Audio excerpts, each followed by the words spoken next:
खिपरो मां अव्हांखे ख़बर ॾींदा हलूं त खिपरो वेझो लुणखाण में शहीद सूर्य बादशाह यादगार कमेटी ऐं डायमंड इंग्लिश पब्लिक स्कूल लुणखाण पारां बरे सगीर जे तहरीक जे बानी आज़ादी जो आशिक इमाम इनकलाब अंग्रेज़ साम्राज सां महड अटकाईंदड़ शहीद पीर सैयद सबतुल्ला शाह राशिदी उर्फ सैयद सूर्य बादशाह जी 40 योम शहादत के मौके ते भेटा पेश करण जो सिलसिले के हवाले से एक तकरीब थी गुजरी है। तकरीब की सदारत GDA जे MPA खलीफ़ा वरियाम फ़कीर वरियामानी कई है। इन मौके ते डायमंड पब्लिक स्कूल के शागिर्दन बरे सगीर के तहरीक के बानी वतन या कफन आज़ादी या मौत के नारे से तहरीक जे सरवाण इमाम इनकलाब पीर सैयद सबतुल्ला शाह राशिदी उर्फ सैयद सूर्य बादशाह की 80 शहादत के मौके ते चयो है त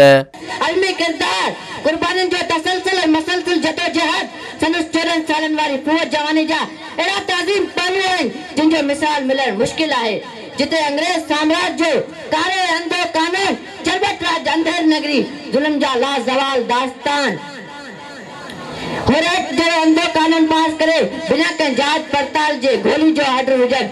तकरीब के खिताब कंदे शेर रोज़े धनी मुफ्ती इनायतुल्लाह सिकंदरी चयो है त बाकी हिन उम्मत के हरूभरू गम करण की जरूरत कान्हे का। ये 3 ॾींहं दुख जा गुजरिया उन खां बाद में वरी कमकार सा लगी वञणो आहे। वरी जोश ऐं जज्बे सा जिहाद वारो जेको तरीक़ो आहे उहो ही हिन उम्मत में हमेशा रहणो आहे। इन मौके ते अगवान मीडिया से ॻाल्हाईंदे चयो है त आज का दिन जो है वो तमाम दुखदायक है क्योंकि सूर्य बादशाह को 20 बार को शहादत जामे, लेकिन ये अल्लाह का हुक्म था और ये उनका ख़ानदानी हज़रत इमाम हुसैन के साथ जैसे मिलता है तो उनके विरसे में आई है। लेकिन अफसोस से कहना पड़ता है जो भी हुकूमत आई है कि पीर साहब का आज तक कोई सरकारी नाम पे कोई दिन नहीं मनाया। आम आदमी का सरकारी दिन जिन्होंने पाकिस्तान को तोड़ा तो उनका भी आप देखो छुट्टी हो रही है और सूर्य बादशाह के नाम पे नहीं छुट्टी हो रही। सूर्य बादशाह के लिए एक दिन की कोई छुट्टी कोई बड़ा इनाम नहीं है, लेकिन जब कौमें अपने मौसम को बुला देती है तो उनका मुस्तकबिल बहुत बुरा होता है। तो हम और इस साल हालांकि 2-3 दफ़े असम्बली में भी ये रित बहाल हो चुकी है कि भाई 20 बार को छुट्टी होना चाहिए, लेकिन वक्त के हाकिम नोटिफिकेशन नहीं निकालते।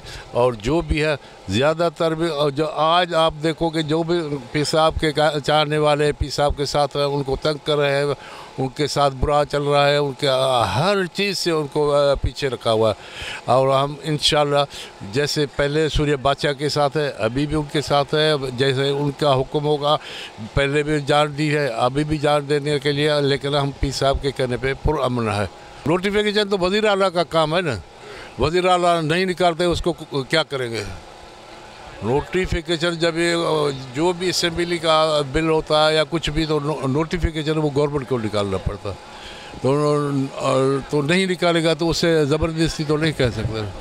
हज़रत सैयद मोहम्मद राशिद रोज़े धनी रहमतुल्लाह ताला अलैह का जो भी खानवादा है वो पीराने पगारा जो भी गुज़रे हैं अल्हम्दुलिल्लाह उनका काम तसलसल से यही है कि शरीयत मुहम्मदी अला साहिब सलात वसलाम का पर काम करना और उस पर जिहाद का जो जज्बा हमेशा वो अपने हुरूम को मुरीदीन को जो है वो उसका पैगाम देते रहते हैं। सो अल्हम्दुलिल्लाह आज तक जो भी हुर जमायत है वो आपको दीन के हवाले से बिल्कुल नुमायाँ नज़र आएगी। उनका जो दीन का काम है मदारिस हैं उनमें वो तालीम का जो रुझान है अल्हम्दुलिल्लाह वो पाया जाता है। और जो सुन्नत पर लिबास है उनका वो अल्हम्दुलिल्लाह वो दीन पर तसलसल से यानी वो चले आ रहे हैं। और वो जिहाद का जज्बा हज़रत पीर सूर्य बादशाह रहमतुल्लाह ताला अलैह ने जो दिया वो तो पहले से ही चला आ रहा था। तकरीबन 100 साल ये तहरीक है हुर तहरीक जो यानी लड़ी अंग्रेज़ों के साथ। अल्हम्दुलिल्लाह हज़रत सूर्य बादशाह के शहादत से वो इख्तिताम को पहुंचा, क्योंकि उस टाइम जो है वो बिल्कुल फ़ाइनली मरहले में आ गई थी जंग। तो अल्हम्दुलिल्लाह वो आज तक इसी जज्बे से सरशार हैं। हुर जो भी हैं अल्हम्दुलिल्लाह उनका मकसद है दीन की बात और अपने वतन की हिफाजत। पीर साहब सैयद शाह मर्दान शाह सानी अलैहि रहमह वो भी यही बात करते थे कि भाई कानून को कभी हाथ में न लें और जो है वो वतन की हिफाजत में रहें। अल्हम्दुलिल्लाह हमारा काम यही है। आज डायमंड पब्लिक स्कूल लूणखान में हुरजामात के तावन से और शहीद सूर्य बादशाह यादगार कमेटी के तावन से हज़रत पीर शहीद सूर्य बादशाह की यौम विलादत और उसके साथ यौम शहादत का दिन बड़ी अकीदत और एहतराम के साथ मनाया गया, जिसकी सदारत MP सिंध असम्बली खलीफा सिंह वरियाम फ़कीर वरियामानी साहब जिनकी सदारत में हुई और मुफ्ती इनायतुल्लाह कीर और सिकंदरी साहब का एजाज़ी खिताब था और खलीफा सिंह वरियाम फ़कीर वरियामानी साहब का सदारती खिताब था। बड़ी तादाद में लोगों ने और जमात के पाकिस्तान मुस्लिम लीग फंक्शनल के मेंबरान ने अहदेदारों ने इसमें शिरकत की। हम उनका तहे दिल से शुक्र अदा करते हैं और हम जो है वो ये अहद करते हैं कि इंशाअल्लाह इससे आगे ज़्यादा बेहतर प्रोग्राम करेंगे और पीछे सूर्य बादशाह के मिशन को आगे जारी रखेंगे। जी अॼु डायमंड पब्लिक स्कूल वारनि सूर्य बादशाह जी यौम शहादत जे हवाले सां ॾियणु मल्हायो, तमामु बहितरीनु थियो ऐं नंढड़नि जूं ख़ासि करे तक़रीरूं ॿुधियूंसीं त उन हिसाब सां ॾाढी दिलि ख़ुशि थी त असांजा बि फ़क़ीरनि जा उर्जमात जा छोकिरा अॻिते अचनि ऐं पीर साईं सरदार जो पैगाम आहे त छोकिरियुनि खे बि तइलीम ॾियारियो ऐं इंशाअल्लाह ताला अॼु तव्हां पाण ॾिठो हूंदव नंढड़ियूं बि हुयूं, स्पीचिस कयूं, इंग्लिश में बि कयूं, ॾाढो मज़ो आयो ऐं इंशाअल्लाह ताला अहिड़ा प्रोग्राम थियणु खपनि ऐं इन्हनि खे कामयाबु करणु असांजो फर्ज़ु। सूर्य बादशाह जो ॾियारो काफ़ी वक़्त आहे इन मना हुई त न थिए, पर हाणे जेकर मार्च पूरो जेको सूर्य बादशाह ॾियारो मल्हायो वञे पियो, ख़ासि तौर ते असीं जस्ट ॾियूं था हिन डायमंड पब्लिक स्कूल लूणखान जे साईं मोहम्मद यूसुफ कीरो साहब खे त हीउ हर साल अहिड़ो प्रोग्राम कंदो रहंदो आहे। हीअ ॾियारा तारीख़ जो हिसो आहिनि, इन तारीख़ खे लिकाए नथो सघिजे, तारीख़ पंहिंजो पाण खे दोहराए पई ऐं सच हक़ जेको ज़ाहिर थिए पियो ऐं आहिस्ते आहिस्ते आम माण्हुनि खे बि त सूर्य बादशाह जो किरदारु या हुर तारीख़ जो किरदारु आहे जेको सो हिननि स्टेजनि जे ज़रिए ज़ाहिर कयो वञे पियो, ॿुधायो वञे पियो, सम्झायो वञे पियो।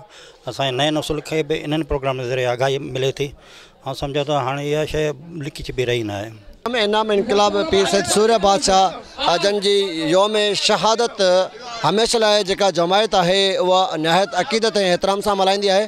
असांजो मक़सदु आहे त इमाम इनकलाब पीर सैयद सूर्य बादशाह जी जेका यौम शहादत आहे इन जा ॾियारा असां जेको सो अक़ीदत सां मल्हाईंदा आहियूं त जीअं असांजे नौजवान नसल खे उन बाबति आगाही मिले, छो त इमाम इनकलाब जन वतन जे लाइ आज़ाद जेको क़ुर्बानी ॾिनी, इस्लाम जे लाइ क़ुर्बानी ॾिनी आहे ऐं जंहिंमें असांजा जेके वॾड़ा जेके हुआ उहे कुझु शहीद थिया आहिनि, कुझु गाज़ी बि थिया हुआ जन वतन जे लाइ क़ुर्बानी ॾिनी ऐं इंशाअल्लाह हिन धरती जे लाइ हिन वतन जे लाइ असां हुर जमायत ऐं हुर फ़क़ीर जेके बि आहियूं उहे हर वक़्तु इंशाअल्लाह क़ुर्बान थियण जे लाइ हाज़िर आहियूं ऐं हाज़िर रहंदासीं। ऐं शहीद सूर्य बादशाह तमामु घणियूं क़ुर्बानियूं ॾिनियूं, न सिर्फ़ु इस्लाम जे लाइ पर वतन जे लाइ बि।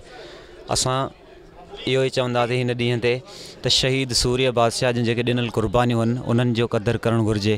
ऐं असां हीउ प्रोग्राम डायमंड पब्लिक स्कूल में हर साल मल्हाईंदा आहियूं ऐं हिन साल बि मल्हायो आहे। ॿारनि जे तरफ़ां उस्तादनि जे तरफ़ां शहीद सूर्य बादशाह ई इन धरती तां अंग्रेज़नि खे तड़े कढियो, असल में ही वतन आज़ादु शहीद सूर्य बादशाह करायो आहे ऐं अल्हम्दुलिल्लाह असां ख़ुशि नसीब आहियूं जो अहिड़ी अज़ीम हस्ती जो प्रोग्राम मल्हाइण जी असांखे शहादत हासिल थिए थी ऐं इंशाअल्लाह ताला असां हमेशह हर साल ही प्रोग्राम मल्हाईंदा रहंदासीं। असली इहे जेको असां वटि हिकिड़ो वॾो तारीख़ सां हिकिड़ी वेदन थींदो आहे, उनजे करे थींदो आहे जेको असांजे हीरोज़ आहिनि उन्हनि खे हमेशह लाइ विसारे जेके मनगढ़ जेके नंढा नंढा हिकिड़ा आम कारकुन उन्हनि खे उहो शहीद करार ॾिराए उन्हनि जा उहे ॾियारा मल्हाया था वञनि। हीअ जेके जिन जे करे ही मुल्क फ़तेह में थियो, जिन जे करे ही असां हिते माना आज़ादु घुमूं पिया, आज़ादु फिरूं पिया, उन्हनि सां हमेशह लाइ ईअं थियो वियो त उनजे करे असांजी हिन सां गुज़ारिश आहे अव्हां जे हिन नेटवर्क थ्रू त भई जेको असांजे जेको इमाम इनकलाब से सूर्य बादशाह जेको सिंध धरती लाइ जेको क़ुर्बानी ॾिनी आहे उनजे लाइ उनजो ॾियारो जेको आहे मोकल लाइ मनसूब कयो वञे, उनजे नाले सां यूनिवर्सिटीज़ क़ाइमु कयूं वञनि, उनजे नाले सां रोड या उनजे हवाले सां अहिड़ियूं जेके क़ीमती उहे ॾिनो त असांजे पोयां जेको नसुल ईंदो नसुल आहे उनखे ख़बर त पए न असां हीरो छा आहिनि। हज़रत इमाम इनकलाब शहीद आज़म हज़रत पीर सैयद सबक़तुल्लाह शाह सानी शहीद सूर्य बादशाह जिन विलादत व शहादत 13 सफ़र 1327 जे मुताबिक़ 6 मार्च 1909 ईस्वी में थी। सूर्य सरदार फरमायो त हक़ जे रस्ते ते शहादत माण असांजा ॾाढी सुनत आहे ऐं मुर्की सूर्य चढ़ण असांजी इबादत आहे। इमाम इनकलाब सैयद सूर्य बादशाह वतन जी आज़ादी जो आशिक़ हो। सैयद सूर्य बादशाह वतन जी आज़ादी जे लाइ पंहिंजे जान जो नज़रानो ॾेई पाण सदाई जे लाइ अमर थी वियो आहे। सैयद सूर्य बादशाह पारां शुरू कयल हुर तहरीक बाबति अञा बि तहक़ीक़ जी ज़रूरत आहे। इन्हनि हुकूमत सां मुतालबो कयो आहे त सैयद सूर्य बादशाह जे मफ़लूज़ात के नसब में शामिल कयो वञे ऐं 20 मार्च ते समूरे मुल्क में आम मोकल जो ऐलान कयो वञे। कैमरामैन फजल उमरानी सां गॾु हरेश KBC अवामी न्यूज़ खिपरो। मज़ीद ख़बरनि ऐं तफ़सीलात लाइ विज़िट कयो असांजी वेबसाइट www.awamiNewsHD.com ऐं ॾिसंदा रहो अवामी न्यूज़ HD।